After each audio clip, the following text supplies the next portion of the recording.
This is a 120W soundbar from Motorola, and it is one of the best purchases I have made in a long time.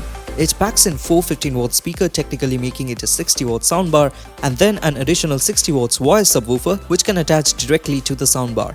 And I got this for just 5,999. Okay, the packet size isn't really noticeable when you buy it online. It comes weighty, all packed. But there is something shady about this, which I'm going to come back later. Okay, let's start with the unboxing.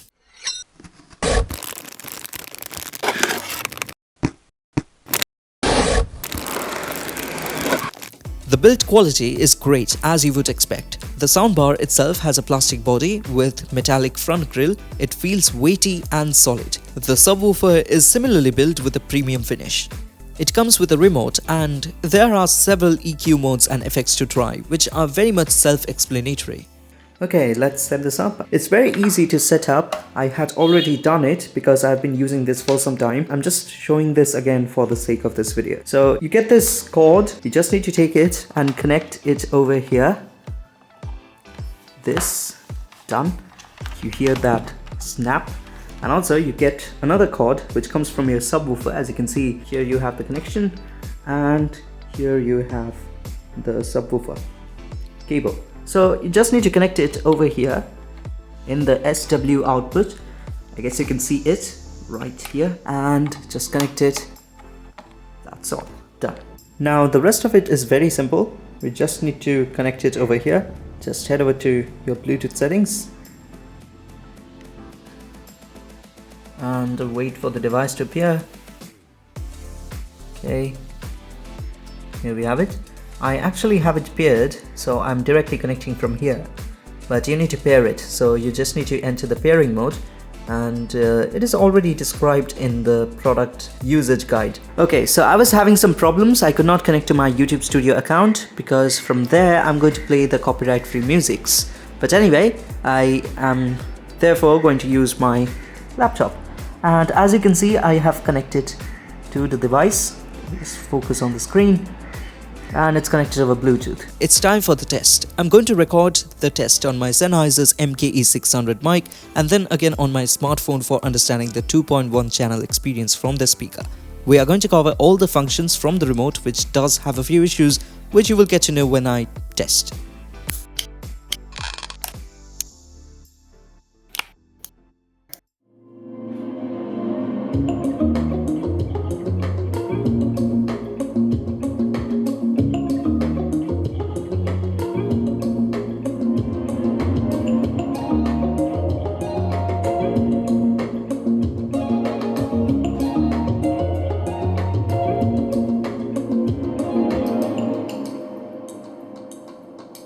Also, I forgot mentioning that my room is not acoustically treated. Anyway, let us now try with the 3D mode turned on.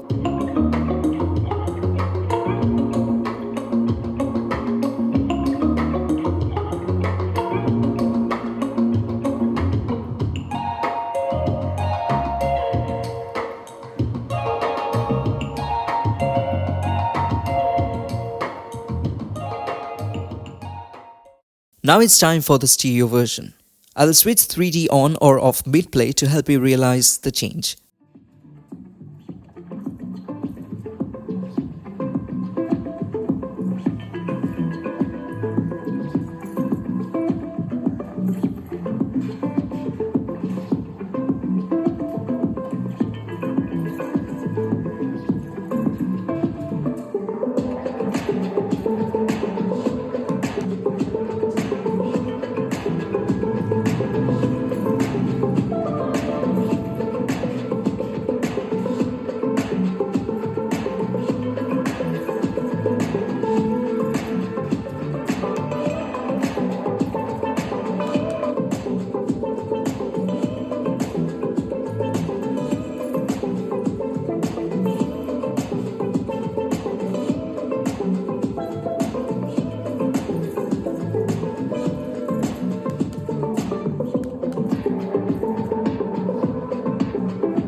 Personally, I think that the 3D mode just increases the stereo distance and the audio sounds a little more with bass. Okay, it's time to test the different EQ modes. Just like the previous test, I'm going to switch mid-play to help you understand the difference.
My personal opinion from this feature is that over the 3 different EQ modes, it consistently gets less of bass and more of higher frequencies. The last one I find most suitable for listening to voice.